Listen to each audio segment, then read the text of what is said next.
So check it out, guys. Do not overbuild your C6 Corvette. I'm gonna tell you why.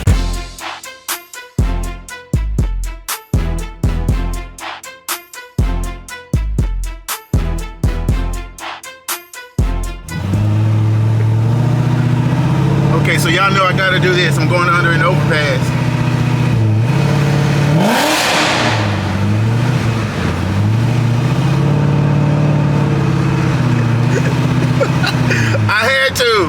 I had to let the trombone sing. I had to. Okay, so my transmission is up to 180 degrees. So far, so good. No lights. It's still working. So maybe it's fixed. I don't know. But we're gonna find out, and I'm gonna keep driving it.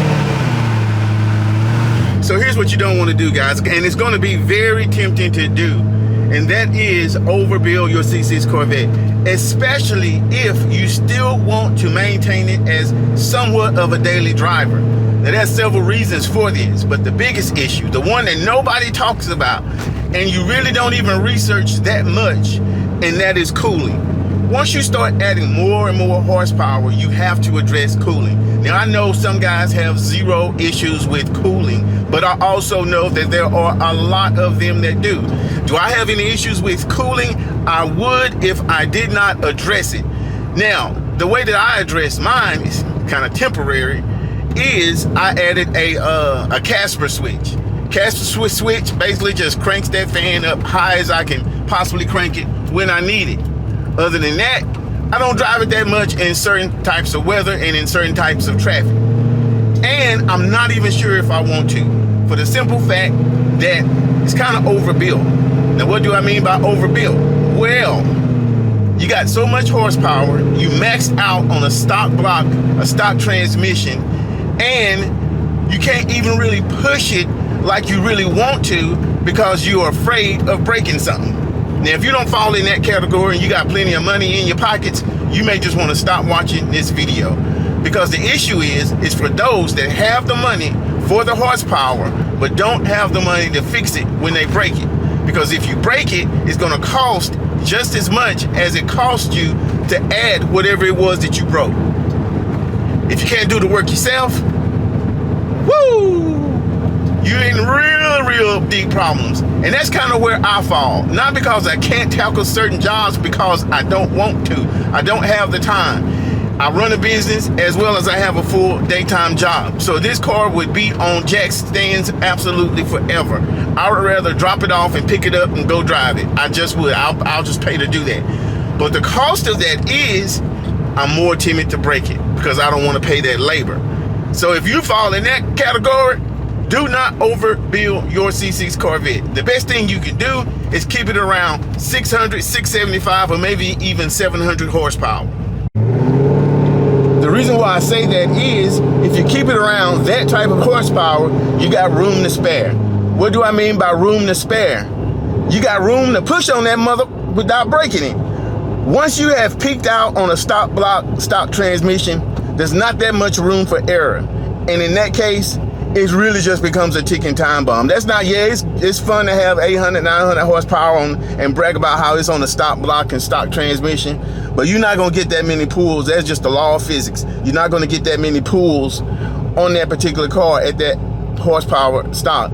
Now, people can say, oh yeah, well, my builder was good. That's great. That's great and dandy. That just means it won't blow up prematurely. But there's only so much torque and energy that these parts can handle stock. That's why you need to upgrade them. But now, the caveat to all of this is the fun factor. The fun factor is out of this world. Now I just bought that 2016 supercharged Mustang GT.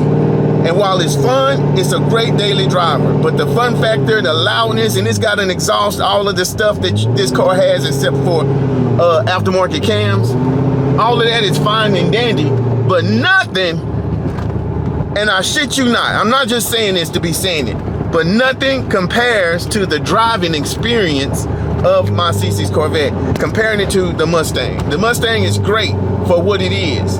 If you want a good daily, well, we'll just save that for another video. But anyway, back to this. Now the good thing about 600 to 700 horsepower is nobody gonna beat you on the street anyway. It's just not gonna happen. Nobody's gonna beat you on the street anyway. Even some of the faster cars, they're not gonna beat you. 600 and 700 horsepower and a 3,300 pound car, it's gonna be quick. So a lot of the things that we worry about or want, we don't even necessarily need.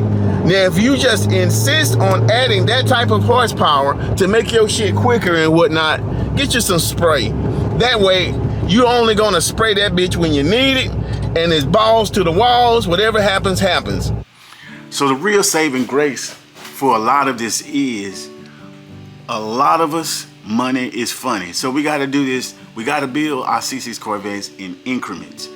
So all I got to say about that is take your time, build it in increments, enjoy it as long as you can the way that it is. Yeah, your buddy may have 1,000, yeah, your buddy may have 1,500 horsepower, but look at how he used that particular car. If you know you're not going to be going on a race day or in these streets turning up all the time, you don't really need that horsepower. You do not overbuild your car just because the next man has something that has a little bit more horsepower.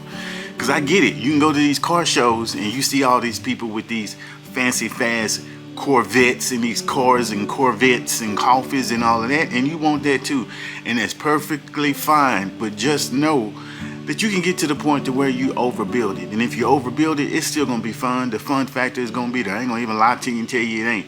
But there becomes a lot of more things that you have to become aware of. Will you be scared to break it? Is it more dangerous? Do you even have the right tires? When you get in your, I'm gonna give you a perfect example. My car is on E85, barely ever run it with 93. So guess what? There's only one gas station near me that has E85.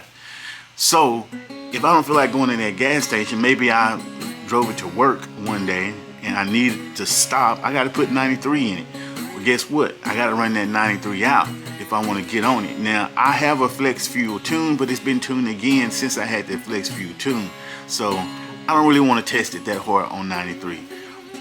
Besides, who wanna do that when you can make more horsepower with E85?